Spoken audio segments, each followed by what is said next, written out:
For Sony Pictures, 2021 ended on a high note.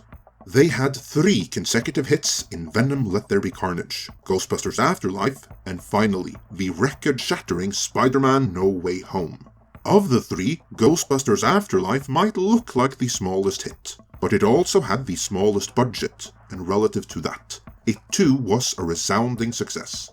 In early 2022, it will be included in the epic Ultimate Ghostbusters Collection on 4K and Blu-ray, and that set is something that every Ghostbusters fan will want.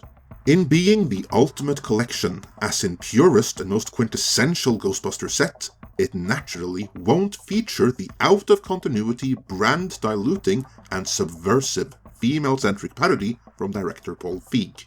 As we covered in our video from December 24th, Paul Feig himself was none too pleased about this, and called Sony out on Twitter over it. Which is a very mature, adult, professional way of going about it.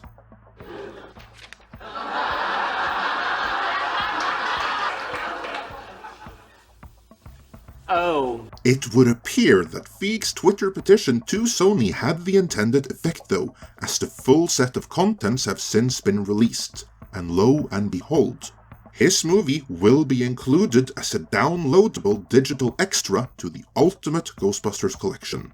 So victory goes to Paul Feig. Or does it? Could it be that the digital release was meant to be included all the time, so Paul Feig humiliated himself and Sony over nothing? That's what we call a rhetorical question, and you can probably guess the answer. In this video, I will go over Feig's response to all the backlash he got. How it was indeed all for nothing, because his movie was always going to be included digitally anyway, and the possible cost of his tweeting out of turn.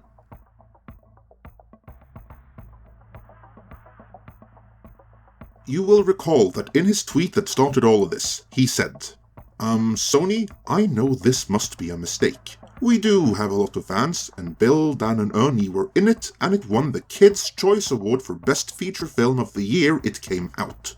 So I guess this was just an oversight? Hashtag, we are all Ghostbusters. If he expected much in the way of support, he was left disappointed.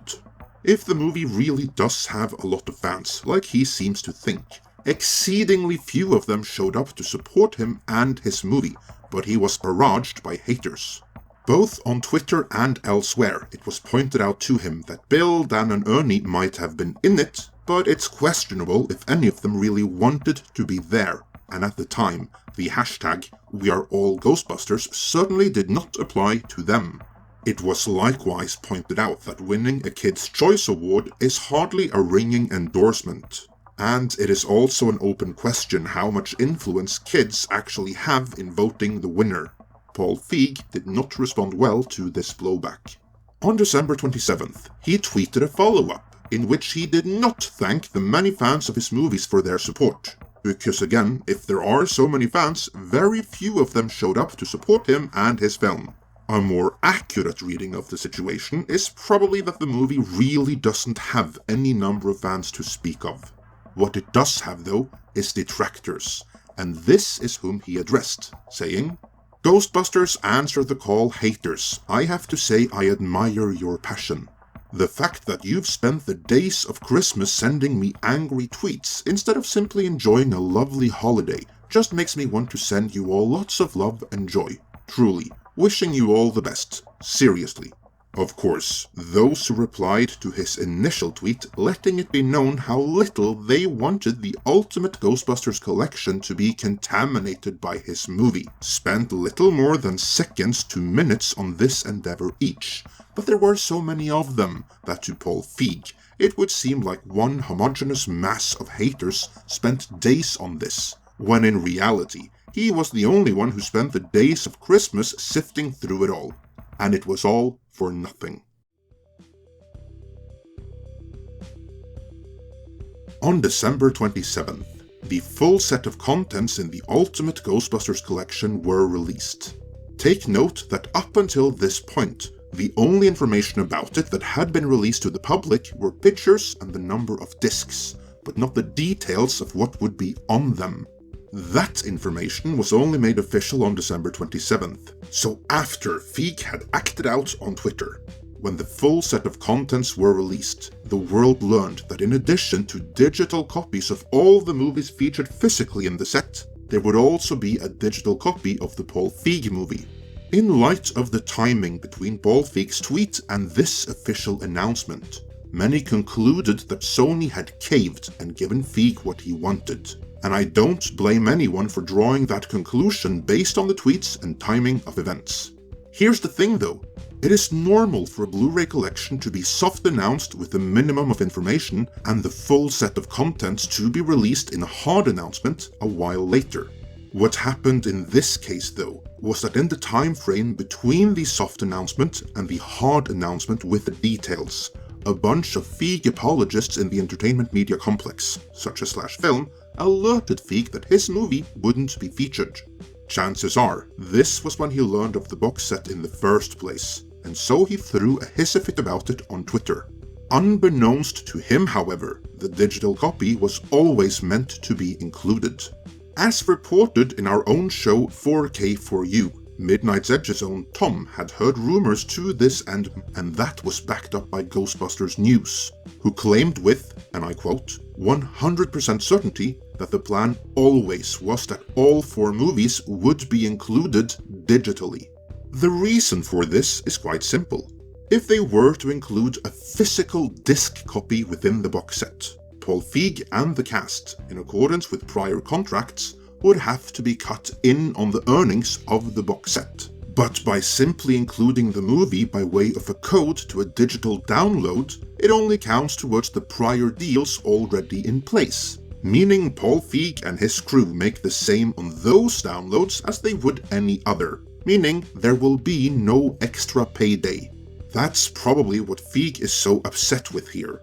If the physical version of his movie were included, he would get paid for it. And now he doesn't. What probably has him even more upset than his movie being physically left out of the Ultimate Collection though, is his movie also being physically left out of the regular Bare Bones Collection, as that will probably sell a lot more copies. So while the perception may be that Sony caved, the reality is that Paul Feig created a huge fuss about nothing, which may be why he so far hasn't taken any public victory lap over the digital version of this movie being included.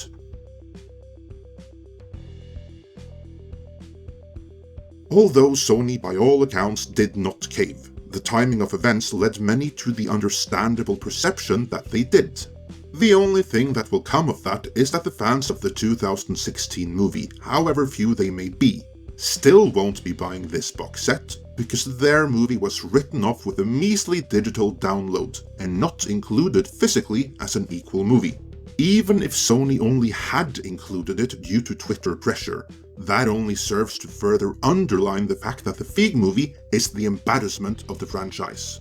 Among the far more numerous fans of the real Ghostbusters, the digital copy was something that could and would have been ignored were it not for Feig's tweet. But because of it, and the subsequent perception that Sony caved to Feig, many who otherwise would have bought the collection might now sit it out. However you look at it, Feig's ill-conceived tweet might have cost Sony money. And Sony does not like to lose money, and they don't. It made a lot of money around the world, but it just cost too much, making it economically not feasible to do another one. So it's too bad. The director, he spent too much on it, and he didn't shoot scenes we suggested to him. Several scenes that were going to be needed, and he said, no, we don't need them. And then we tested the movie, and they needed them, and he had to go back, and about 30 to 40 million in reshoots. So, yeah. Wow. So he will not be back on the Sony line anytime soon.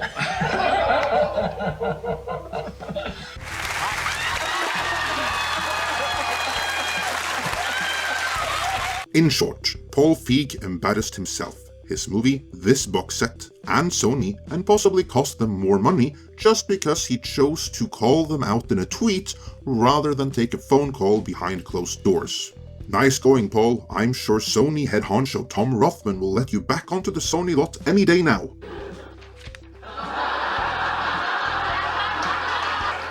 For more information on this box set and so many others, be sure to check out our regular show 4K for You. For now, let me know your thoughts on this in the comments.